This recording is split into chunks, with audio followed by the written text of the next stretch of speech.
Hello, welcome back. This is a little pre-intro I'm popping in here to the main video. The video today you're going to watch, go to a gaming market in London and go for a bit of a hunt. There's a couple of bits of footage that are missing, and I didn't do the best of filming the whole event, so my apologies for that. But I'm pretty chuffed with what I did get. And then at the end, what I'm going to do is one of the games I picked up was Filthy, so I spent some time cleaning up. So I thought you might be interested in how I clean games, and then a little bit of housekeeping. Sorry that it's been a while since I've uploaded anything. I just really been focusing on spending time with my family, and there wasn't a huge amount that I felt excited to film. And what it has meant is I'm now sitting on about 25 games that I'd like to share. About 25. So there are lots of videos that are going to come up in the future, lots of exciting stuff. So thank you so much for sticking around. Sorry it's been a while, and I hope you like the video. I'll be back at the end. Hello and welcome back to another video. I'm John Joe and I'm here with a buddy. So that's Spencer. He is my brother-in-law? Is that how you say it? Brother-in-law to be. And we're going to the London gaming market. It's on a Sunday once or twice a year. We went last year and it was pretty cool. So I thought I would take you along for the journey. Hopefully we'll find some cool little gems. I've yet again brought along my little book, and I haven't shown Spencer yet, but he will laugh at me. My little book here, which has tons and tons of games that I'm hunting in it. Last year, Spencer took me to this gaming market, knowing that I'm a big fan of games, and picked up Dead Space, which was really cool. I really needed that for my collection, and we spent the whole time basically trying to find this one Dead Space game, and he found it for me, so that was awesome. So who knows what we'll find today. Wish me luck.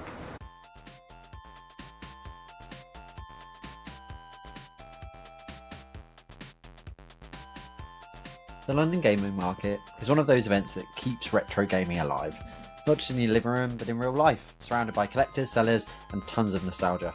It started back in November 2015, making it the first proper retro gaming market in London. Doing little finger quotes there. Since then, it's been held every 4 months or so at the Royal National Hotel in Russell Square. That means, as of 2025, it's been running strong for about 10 years.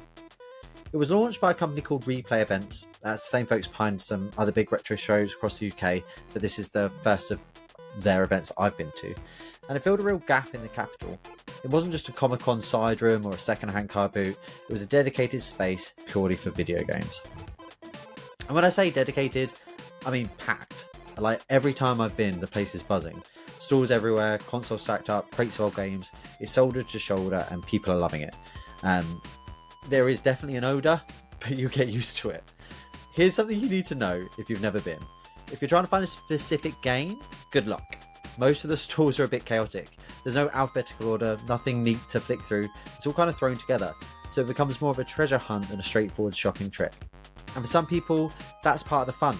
Digging through stacks, maybe finding a Japanese import you've never seen before, or spotting a rare box console you didn't expect. That said, the vendors are usually great. If you're after something particular, just ask. They'll often check stock behind the tables or point to another stall that might have it. There's definitely a community vibe. People generally want to help. I will say, you'll see in the footage that I do look at a Dragon Quest game, Dragon Quest Journey of the Cursed King, and when I went back to look at it again, the price seemed to have raised considerably.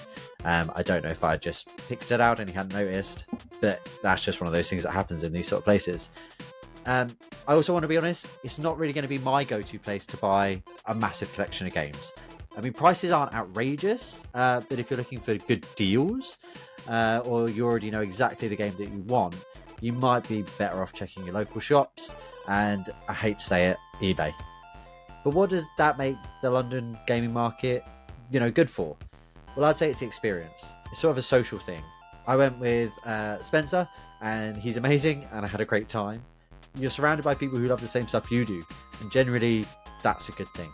Retro consoles, weird peripherals, obscure handhelds, modded controllers, old promotional merchandise. You really don't know what you're going to see from one table to the next. And it's a really, really friendly vibe. There's a buzz in the room, people chatting about games, showing off what they've picked up, reminiscing about the first time they played whatever the game they found, or in my case, all of us seemingly searching for Spider-Man on the PS1. You'd also find more than just games. There's lots of custom artwork, gaming merchandise, some board games and stuff like that, little Legos, and lots of pixel art.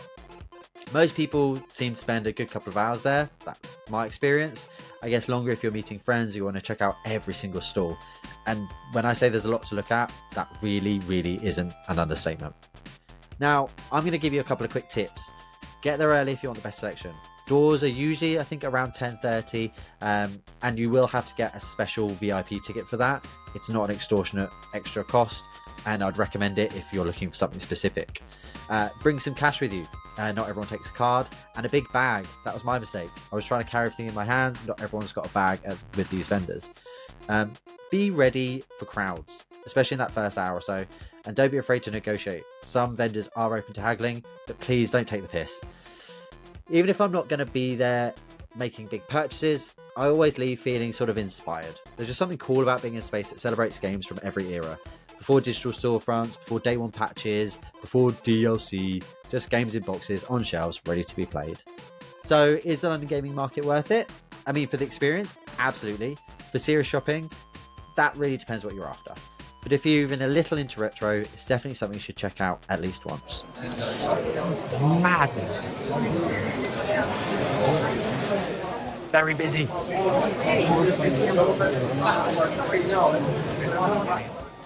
Now, I didn't pick up a huge amount at the event. I only picked up a couple of games. Why do I keep picking up this Spice World game?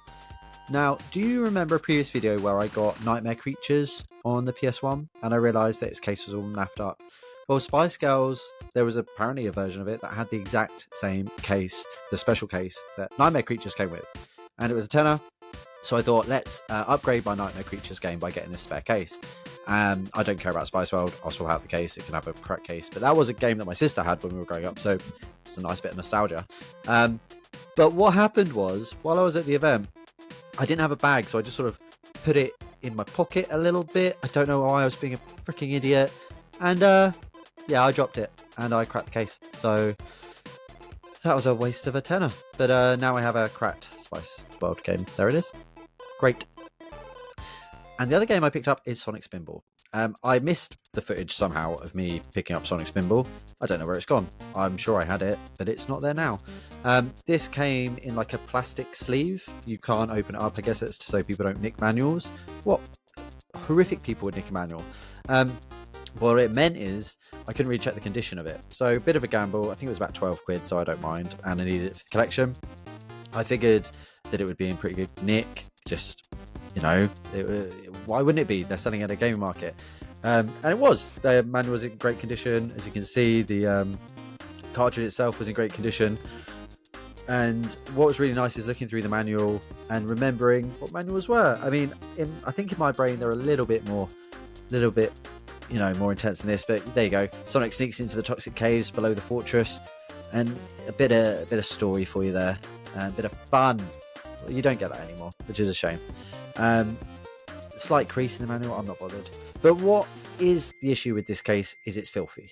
Like, absolutely disgusting. And it's just the case, it's a bit of plastic, so I guess it doesn't matter. And it means I get to clean it. And I thought I'd bring you along for the journey of how I clean my dirty games. I'm often getting these sort of things at car boots and that, and they look like this. This looks like a game that someone just grabbed from a car boot and didn't even run a tissue over it, which is remarkable. Number one thing you should always do, remove the sleeve there, make sure that it's looking nice. That was in great condition. Luckily, the damage was all to the case. So nice insert sleeve there. I'm pretty happy. But what I'm going to do with this case, I use a few things when I'm cleaning. So I use isopropyl alcohol. I use a bit of furniture polish. What else do I use? Well, you'll see. I also use some earbuds and a toothbrush. Now they're my extra deep cleaning mechanisms, and you can't go wrong with a bit of kitchen roll there. The idea is to use the sort of little earbuds to get inside all the crevices. You've got to get inside the plastic cover, otherwise you're not gonna clean it up properly. And that's the thing. Sometimes some of the muck's inside, some of it's outside. On this occasion, it was a bit of everything. And I think you can see the little tag at the top. has also unfortunately been snapped off, leaving a really sharp, jaggedy edge. So I'm going to fix that up as well. First thing, just give it a once over with furniture polish so that I can see the main issues. And there you go, like I said, the tag. These are just some nippers from Citadel nippers. They're for Warhammer or Gunpla, sorry. And yeah, the idea is just clean it up. Kitchen towel and furniture polish, my first over. And then, yes, that's the other product, Gooby So my Gooby is using on this old sticker residue that was on the bottom, and the furniture polish didn't quite get it. Really, really important that the slipcover is not in there when you use Gooby. It will melt through it in no time at all. This stuff's lethal. It stinks. It's horrible. It's greasy. And it doesn't go away, but sometimes you need it. So Gooby is great for getting rid of really stubborn sticker residue. And I like to use a toothbrush. Not the one I use, obviously. Just to really, really scrub it in, get it gone. And then you have to clean it off. Have to clean it off. Make sure you're really doing a good job of making sure all that Gooby is gone. Otherwise, you're going to have a really greasy, slidey, gross, horrible residue left over. So this is a bit of isopropyl alcohol I'm using. Normally, that's obviously used for electronics, but I find it also works relatively well for this sort of thing. Someone's probably going to tell me I'm completely wrong. Maybe it's going to melt it, but I think it's great. And for example, for this bit, for getting in all the crevices, isopropyl alcohol and a bit of again, I keep losing earbuds. Using my earbuds to really get in the nitty gritties there and get it all cleaned up. This case was a really, really bad example, which is why I thought what I'd do is show you cleaning it at the end here. And yeah, it doesn't take much, doesn't take a huge amount of time, 5-10 minutes. It's definitely worth doing when you get one of these games that's really mucky like that. You don't want to add it into your collection and cause the rest of your stuff to go gross. I don't know if that's something that happens. In my head it does, and I don't want to do it. And this is the end result. So a nice clean Sonic Spinball. Really chuffed to have this into my collection, get it on the shelf. I think now the only Sonic Mega Drive game that I'm missing is Mean Bean Machine. So Dr. Robotnik's Mean Bean Machine. I don't know if that's even classed as a Sonic game, but it has Dr. Robotnik in it, so I'm going to class it as one. And yeah, thanks for coming on this trip with me to the gaming market. I hope you liked the video. I've got a pretty fun idea for the next one.